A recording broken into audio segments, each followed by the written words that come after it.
અંકલેશ્વર તાલુકાના જીતાલી ગામના રહેવાસી મોહમ્મદ જુબેર અહેમદ પટેલે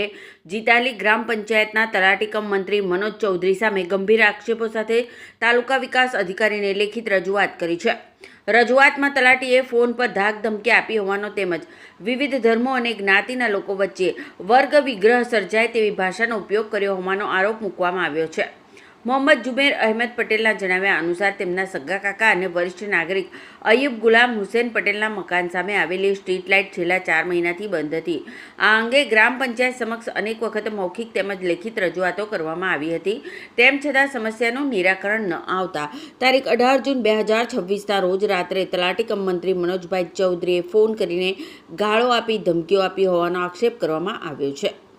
અરજદારે વધુમાં જણાવ્યું છે કે ફોન પર થયેલી વાતચીતનું કોલ રેકોર્ડિંગ તેમની પાસે ઉપલબ્ધ છે અને તેની નકલ પેન ડ્રાઈવ સ્વરૂપે તાલુકા વિકાસ અધિકારીને સોંપવામાં આવી છે।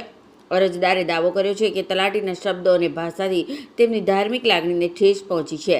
આ સમગ્ર મામલે અરજદારે તલાટી સામે ખાતાકીય તપાસ નીમવાની તથા દોષિત ઠરે તો સસ્પેન્શન અને ડિસમિસલ સહિતની કાર્યવાહી કરવાની માંગ કરી છે।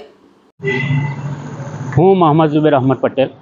મારે રહેવાનું જીતાલી ગામમાં। અમે તલાટીશ્રીને છેલ્લા 5 થી 6 મહિનાથી એક અરજી કરતા હતા અને મૌખિકમાં અમે એમને 4 થી 5 વખત કીધું છે કે ભાઈ અમારા ફળિયામાં જે સ્ટ્રીટ લાઇટ છે એ મારા ઘરની બહાર કે ફળિયામાં એ સ્ટ્રીટ લાઇટ ખરાબ હતી, જેને અમે છેલ્લા 5-6 વખત મૌખિક અને 1 વખત લેખિતમાં અરજી આપી હતી, પણ તો પણ એમને આ વાત એમને ધ્યાન પર ના લીધી અને છેલ્લી વખત એમને અમે જે 18 તારીખે ફોન કર્યો હતો દિવસ દરમિયાન, તો એમણે ફોન ના ઉઠાવ્યો। પણ ત્યારબાદ એમનો રાત્રે 8 વાગે મારા પર 10 ફોન આવ્યા, એમાં 11-12મો કોલ મેં જ્યારે એમનો ઉઠાવ્યો તો એમણે મારી સાથે ખોટી ગેરવર્તુળાક એટલે કે ગમે તે મા બેન સમાનની ગાળો, વિશ્વ હિન્દુ પરિષદની ધમકી, ગામમાં આવીને તારું ઘર તોડી નાખીશ અને ધાર્મિક લાગણી દુભાય એવી ગમે તેમ વાતો કરી હતી।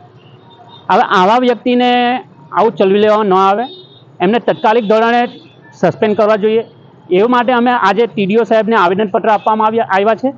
અને આ આવેદનપત્ર અહીંયાથી અમે ટીડીઓ,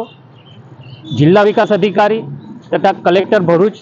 અને આ જ અરજીની એક કોપી અમે રવાના એટલે કે અત્યારના હાલના જે નવા ડીજીપી છે GS મલિક સાહેબને પણ અમે આ અરજી મોકલીશું કે જેને આની ઉપર કાયદાકીય પગલાં ભરવામાં આવે અને તત્કાલિક ધોરણે આ માણસને સસ્પેન્ડ કરવામાં આવે, જેથી કે આ બીજા કોઈ વ્યક્તિ આ ગામમાં બીજા કોઈ ગામમાં જઈ અને આવું ગેરવર્તુળાક કોઈની સાથે કે ધાર્મિક લાગણી દુભાય અને બે કોમ વચ્ચે કોઈ કોમવાદ ન થાય એ માટે આ માણસને તાત્કાલિક ધોરણે સસ્પેન્ડ કરવા જોઈએ।